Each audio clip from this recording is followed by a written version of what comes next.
After I exposed my wife's affair with my son's friend, what happened next is karma's wrath. My name is Michael, and I thought I had the ideal marriage for a very long time. I had spent 23 years of marriage to Amanda. We had created a life together that was full of love, happiness, and the pride that comes with having three amazing kids. Olivia and Emma, our two daughters, were in their early 20s, and Noah, our youngest, was a 15-year-old unexpected blessing who filled our life with delight. Now that I'm 57, Amanda is 55. Despite our dissimilar personalities, they were a fantastic match for one another. Whereas Amanda is more gregarious, perceptive, and sympathetic, I'd always been the reserved academic kind who enjoys intellectual pursuits. We had the good fortune to have comfortable lives. My profession had brought me success, and we were financially stable enough to take regular trips to far-flung places like tropical islands, seaside resorts, and other amazing places. In order to ensure that we could all enjoy these shared adventures, we occasionally brought close friends or relatives on our excursions, paying for their accommodations. Our trips were always focused around family. I was briefly married to a woman named Lisa through a stormy marriage before Amanda. That marriage ended in a nasty divorce characterized by ongoing tension. Because of Lisa's turbulent disposition, our brief years together seemed to last a lifetime. I swiftly moved on after our split and finally met Amanda, who was compassionate, brilliant, attractive, and a loving mother to our kids. Everything I could have wanted in a spouse. I worked for a multinational corporation for many years, holding senior positions. Before I was diagnosed with a rare illness that gradually affected my hearing, my career was headed in a good direction. My illness got worse, and I was forced to quit my job. Thanks to wise investments, we had enough of money, but losing my career was extremely hard. Working on something greater than myself gave me a sense of purpose and camaraderie that I missed. I think Amanda also didn't see that side of me. I grew more reclusive as my hearing declined, and over time, this silent distance between us increased even though we never talked about it. About 3 months ago, I first had a sneaking suspicion that something was off. Although I lacked hard proof, I couldn't get rid of the uneasy sense that Amanda was acting strangely, and that Tyler, Noah's best friend, was at the center of it all. Tyler has been a long-time member of our family. He spent numerous hours in our house hanging out with Noah, playing video games and making baskets. He was like a second son. However, more recently, Amanda felt that her relationships with Tyler were deeper and more personal than those between a mere parent and her child's buddy. It all began while we were organizing a beach resort family vacation, something we had done numerous times in the past.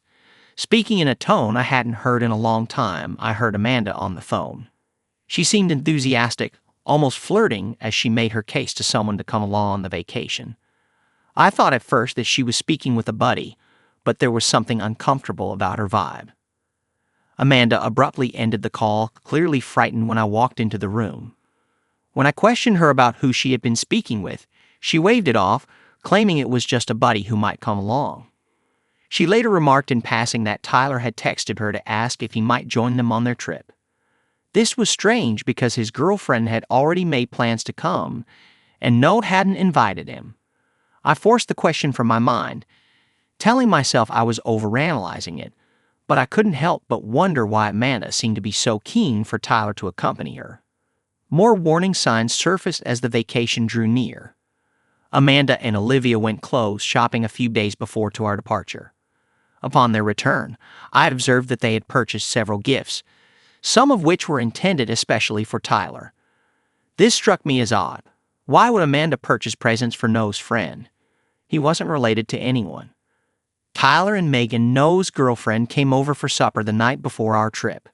I couldn't help but notice Amanda's sidelong glances toward Tyler during the evening. She was seated beside me, but her gaze didn't seem to be on me. I went to bed early that evening after dinner while the others stayed up watching TV. However, I couldn't shake the uneasy sense that Amanda's actions toward Tyler weren't at all innocent, even as I tried to fall asleep. As we prepared for our trip the following morning, I discovered something in Amanda's suitcase that gave me the chills: an exposed, crotchless bikini. Considering her age and our typical vacation activities, It seemed completely out of place for her.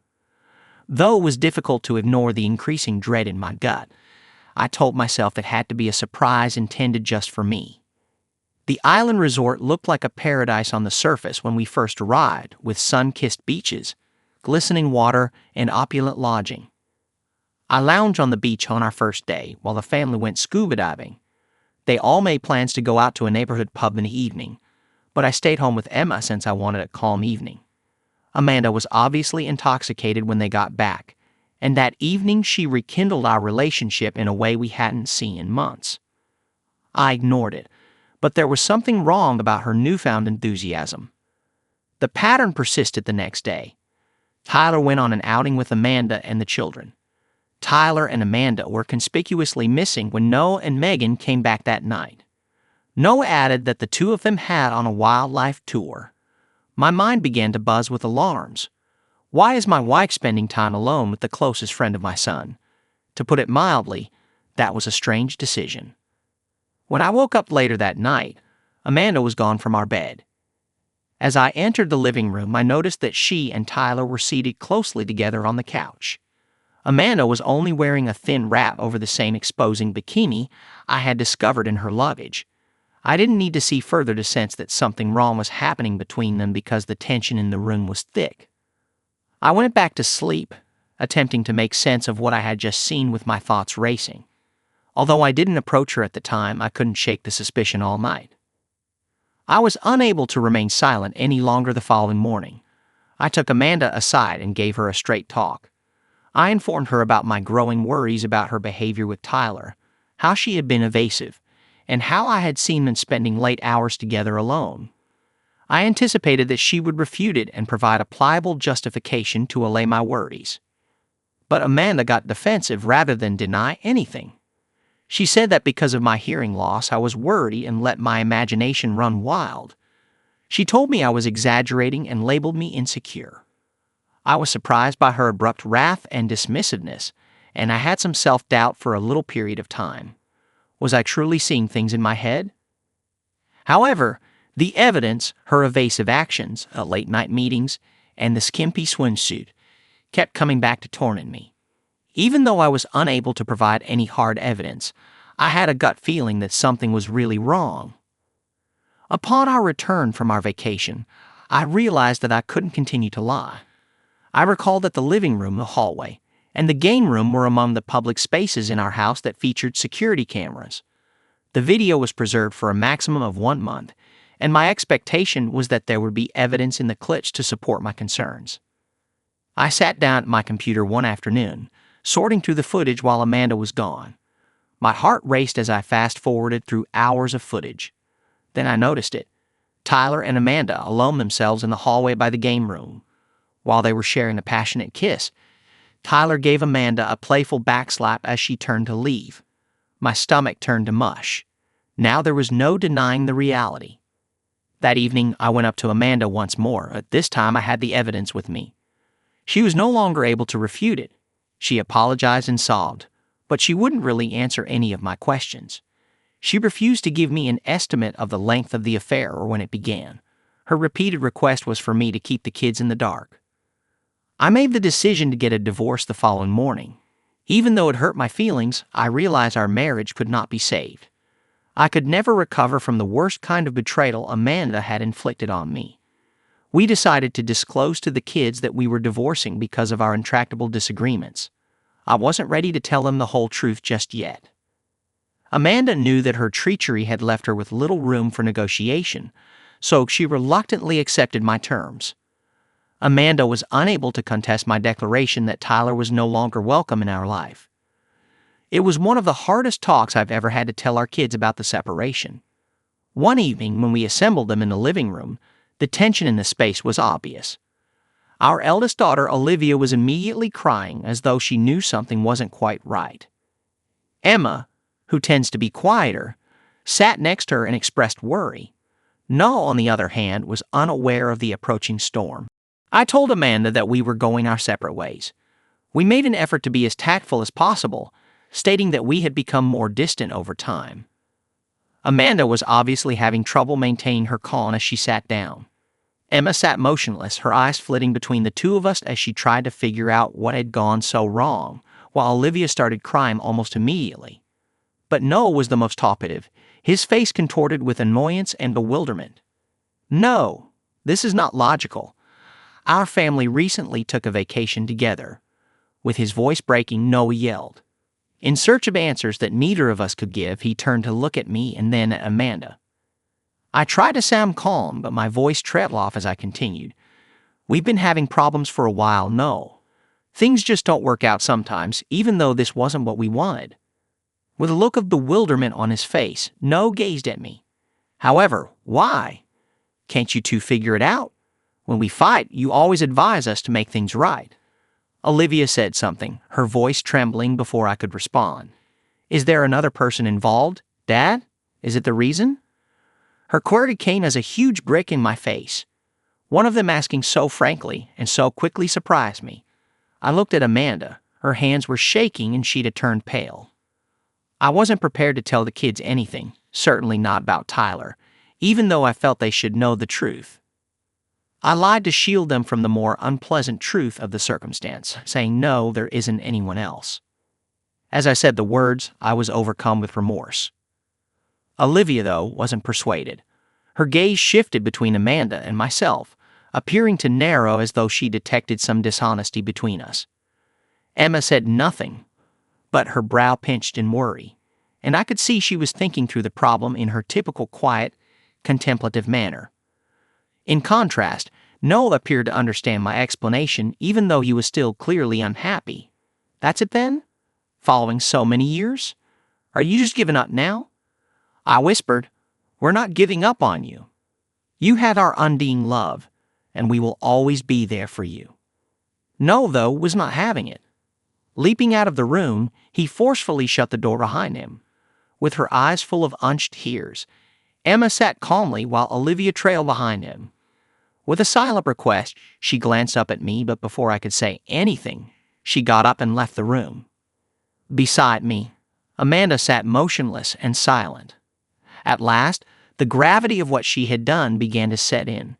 I was overcome with a strong sense of betrayal in my chest, yet I was speechless at the time. It was all over for me to say.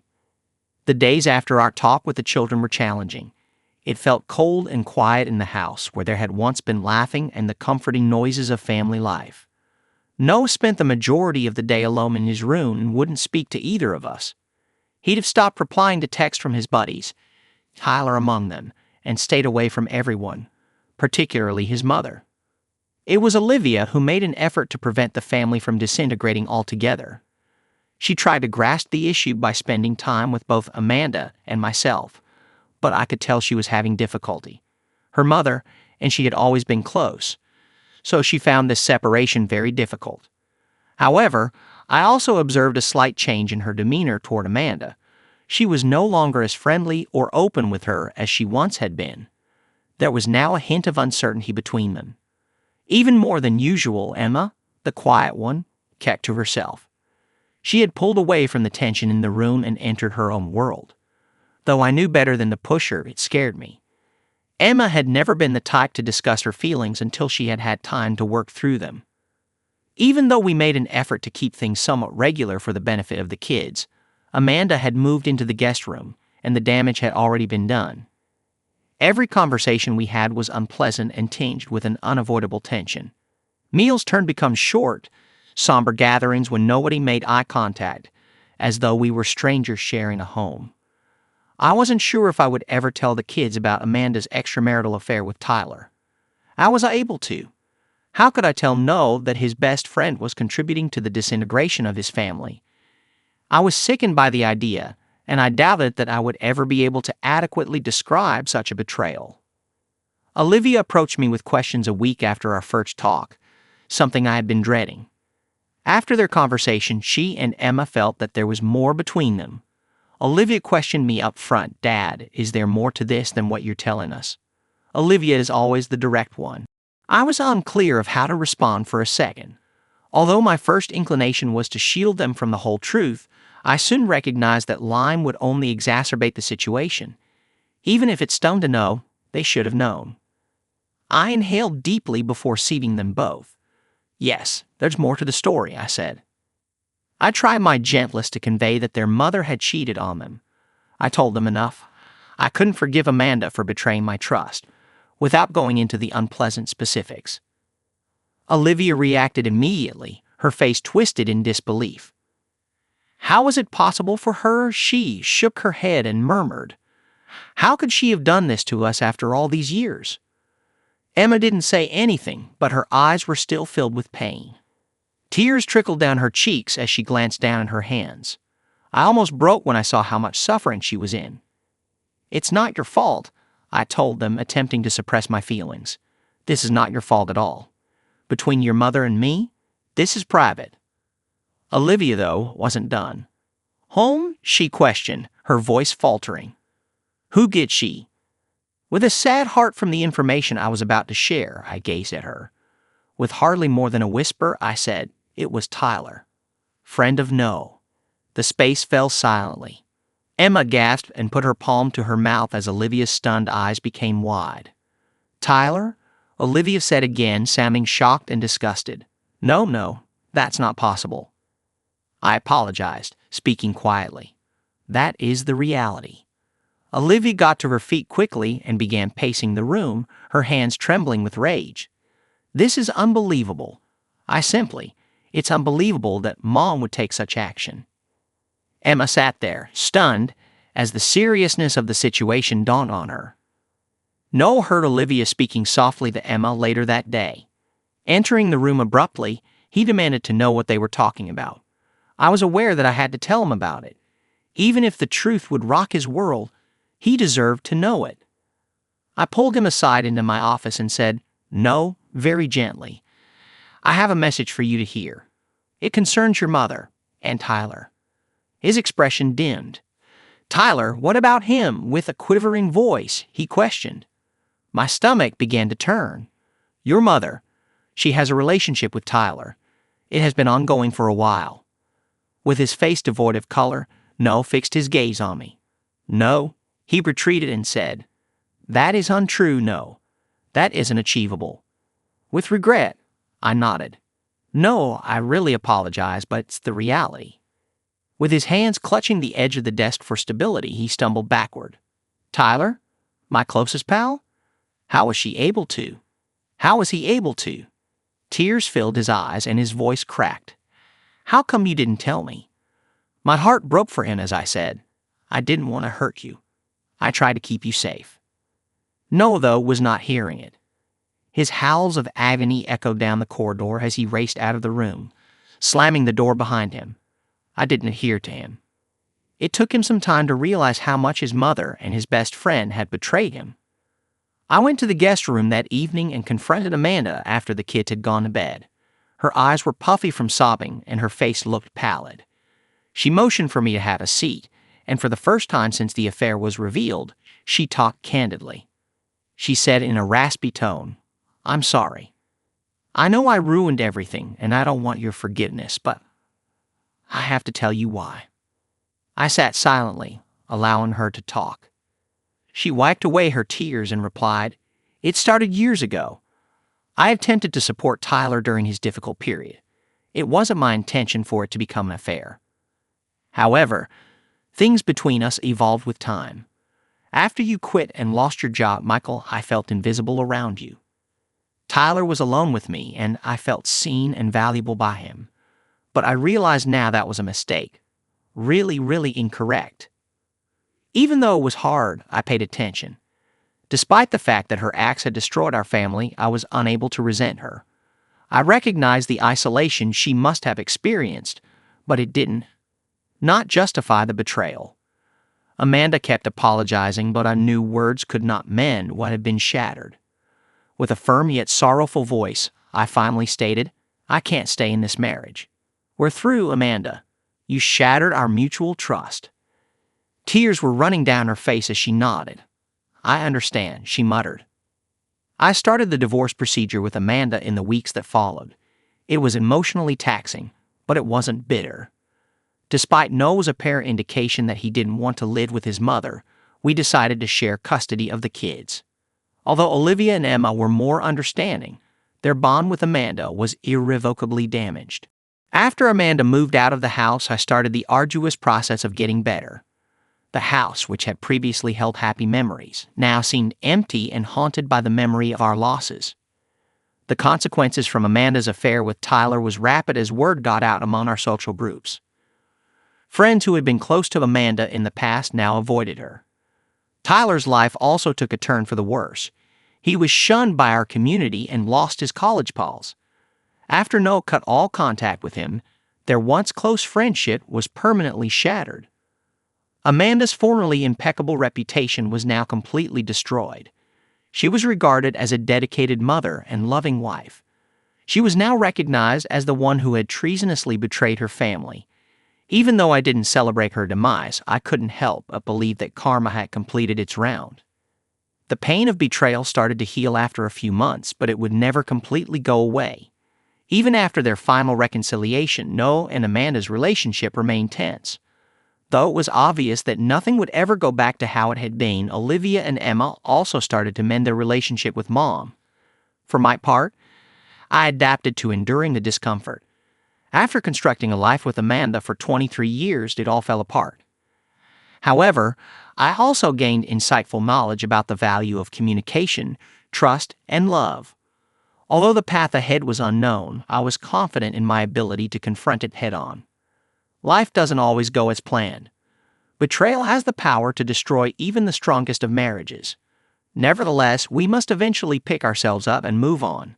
It takes time to heal, but every day I got stronger.